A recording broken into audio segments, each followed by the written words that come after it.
Apakah kalian pernah mendapatkan atau melihat pesan-pesan seperti ini, ataupun ini? Pesan-pesan tersebut adalah phishing. Apa itu phishing? Phishing adalah bentuk penipuan lewat media komunikasi online di mana penyerang menyamar sebagai individu atau organisasi yang memiliki reputasi baik. Dan phishing ini ada banyak jenisnya loh. Mari kita simak baik-baik untuk melihat jenis-jenis phishing. Yang pertama ada scam phishing. Scam phishing itu apa sih? Scam phishing adalah upaya yang dilakukan para pelaku kejahatan cyber untuk mengelabui orang-orang agar mereka memberikan informasi pribadi mereka seperti nomor rekening bank, password, dan nomor kartu kredit. Mereka biasanya akan mengirimkan link atau file yang sudah dimodifikasi atau mengandung malware. Informasi yang mereka dapatkan kemudian digunakan untuk membobol akun Anda, mencuri uang, dan melakukan transaksi. Media yang biasanya dimanfaatkan untuk scam phishing adalah telepon, email, SMS, atau media sosial. Contohnya adalah pada gambar ini. Seperti yang bisa dilihat, terlihatnya seperti Bank BNI mengirimkan sesuatu kepada sang penerima. Tapi jika linknya dipencet, informasi sang penerima itu akan bisa didapatkan sang penipu tersebut. Selanjutnya ada blind phishing. Blind phishing itu apa sih? Blind phishing adalah jenis yang paling umum terjadi. Serangan ini dikirim melalui email massal dan tidak menggunakan strategi apapun. Hanya berbekal untung-untungan bahwa akan ada penerima yang jatuh ke dalam perangkap mereka untuk mengikuti tindakan dalam email.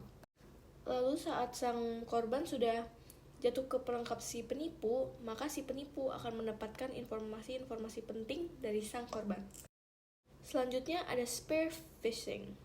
Spear phishing diambil dari kata spare, yang berarti tambak. Serangan phishing ini dilakukan terhadap kelompok tertentu, biasanya pejabat pemerintah, pelanggan perusahaan tertentu, atau bahkan orang tertentu. Serangan spear phishing ini biasanya dilakukan untuk membobol dan mengakses database khusus guna mendapatkan informasi penting, file rahasia, atau data-data keuangan. Selanjutnya ada clone phishing.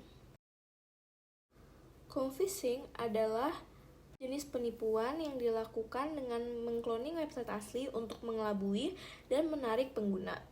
Web phishing ini akan meminta calon korban untuk memasukkan informasi sensitif pada kolom yang disediakan. Lalu, informasi yang sudah dimasukkan itu akan langsung masuk ke si penjahat tersebut dan berakhir menjadi informasi sensitif itu didapatkan oleh sang penjahat.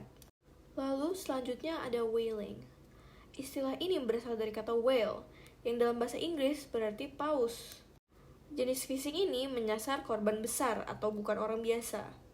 Whaling biasanya menargetkan pegawai eksekutif tingkat tinggi atau tokoh terkenal, seperti direktur perusahaan dengan maksud untuk mengacaukan instansinya. Serangan ini biasanya dilakukan dengan menyamar sebagai salah satu staf pengadilan atau pengumuman terkait situasi internal perusahaan. Selanjutnya ada phishing. Huruf P dari phishing diganti dengan huruf V karena serangan phishing dilakukan oleh penjahat menggunakan suara atau voice untuk melancarkan serangan dan mencari korban phishing. Tidak jarang kita melihat atau mendengar di media sosial terkait telepon penipuan. Ada yang menimbulkan kepanikan dengan memberikan kabar kerabat yang ditangkap polisi atau kecelakaan, atau bahkan dapat hadiah undian. Ujung-ujungnya, korban akan diminta untuk mentransfer sejumlah uang tertentu. Dan itu adalah phishing. Selanjutnya ada farming.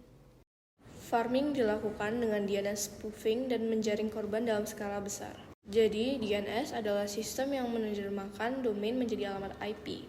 Dan setiap kali pengguna mencari website di internet dengan mengetikkan URL, DNS akan mencari alamat IP yang cocok dengan nama domain tersebut di server. Kalau sistem ini sudah dibobol, URL yang diketik pun bisa mengarahkan pengguna ke halaman tiruan yang dibuat khusus untuk serangan tersebut. Selanjutnya ada smishing. Smishing adalah sebutan untuk jenis phishing yang dilakukan melalui SMS. Sama seperti jenis phishing lainnya, kalimat-kalimat yang dikirim dalam SMS umumnya mendorong penerimanya untuk melakukan sesuatu. Seperti untuk membayar sesuatu, meyakinkan bahwa korban menang lotre, hadiah undian, atau bahkan mendapatkan uang dalam jumlah fantastis. Maka dari itu, kita harus tahu caranya kita bisa tidak terkena serangan phishing. Yaitu dengan cara tidak langsung mempercayai dan memencet link apapun yang kita dapatkan apalagi dari sumber atau orang yang kita tidak kenal. Kita harus bernalar kritis dan kita harus lebih memperhatikan apa yang kita pencet online, dan juga hati-hati dan selalu aware akan apa yang bisa terjadi jikalau kita memencet link tersebut.